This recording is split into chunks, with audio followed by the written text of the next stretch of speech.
The steps in muscle contraction.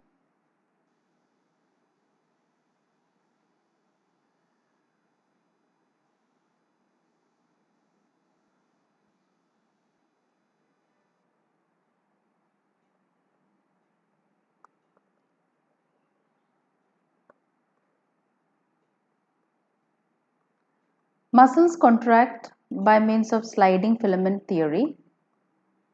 According to the sliding filament theory, the actin filaments will slide over the myosin filaments. So that is how sliding filaments means. So here in the given diagram, you can see these are the actin filaments and this is the myosin filament.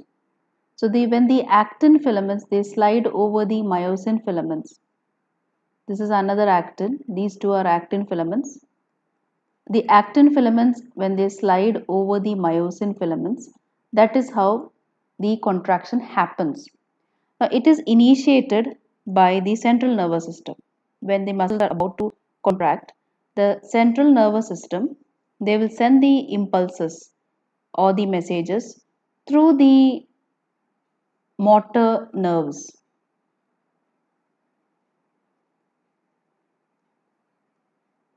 Or neurons.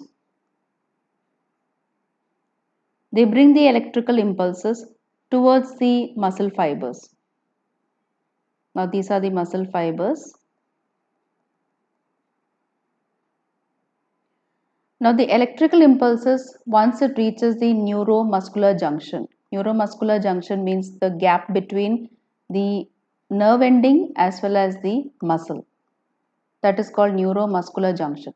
So when the electrical impulses, when they reach the nerve ending, the electrical impulses will get converted to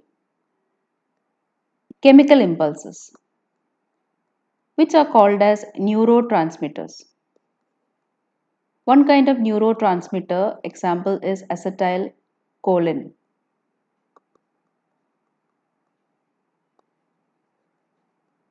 The acetylcholine will create an action potential on the membranes of the muscle fiber. So inside the muscle fiber there is sarcoplasmic reticulum, which is the endoplasmic reticulum of the muscle fiber. The sarcoplasmic reticulum will release calcium ions.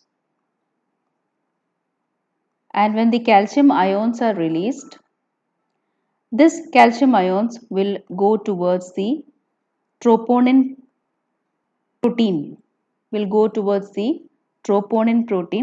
found on the actin filaments.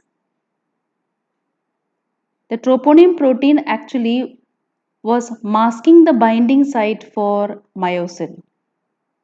Troponin was actually masking the binding site for myosin's head. So this is the myosin filament's head. Myosin head. When the calcium ions are released from the sarcoplasmic reticulum, the calcium will bind with the troponin and so troponin will unmask the binding site for myosin. Now the myosin head will be able to attach to the troponin protein on the actin filament.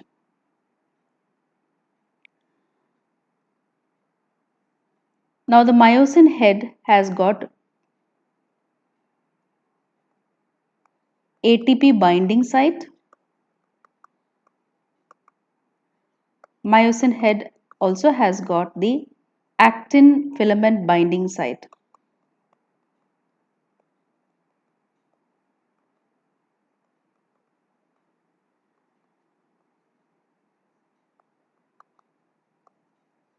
So when the calcium ions goes and joins with the troponin protein here, the troponin will unmask this binding site for myosin, and that time what happens is the ATP will get hydrolyzed.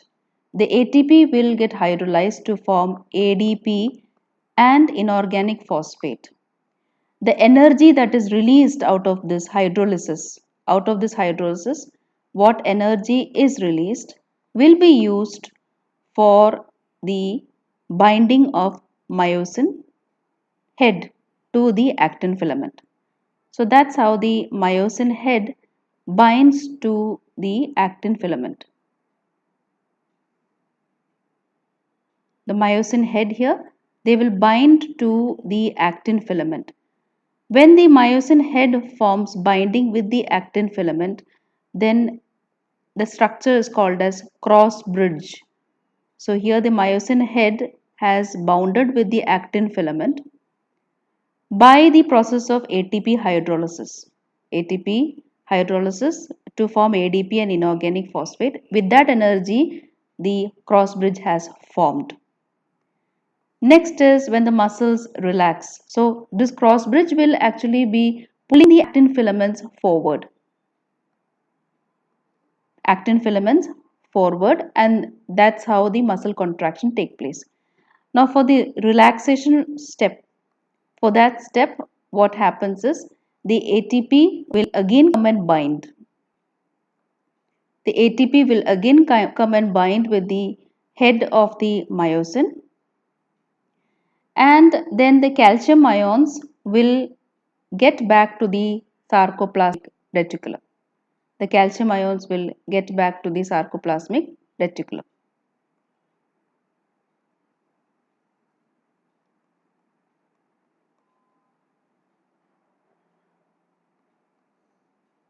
And then the cross bridge is detached. Cross bridge is removed or separated.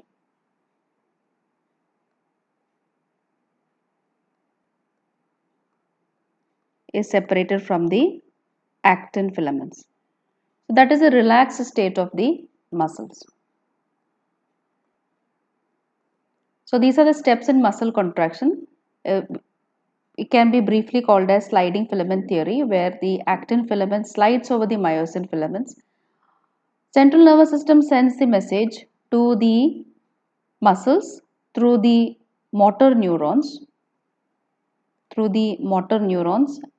and the motor neurons will be releasing the acetylcholine, which is a neurotransmitter. The acetylcholine will create an action potential on the membrane of the muscle fiber. Because of this action potential, that is the difference in potential across a membrane, because of that the sarcoplasmic reticulum, that endoplasmic reticulum present in the sarcoplasm, that will release the calcium ions. These calcium ions will bind with the troponin protein present on the actin filaments. So when the calcium binds with troponin protein, troponin will now unmask the myosin binding site. Now the myosin head will be able to bind with the actin filaments. Then the structure will be called as cross bridge. These cross bridge will pull the actin filaments towards the center, that is towards the center of the A band. That is, the actin filament will slide over the, they are sliding over the myosin.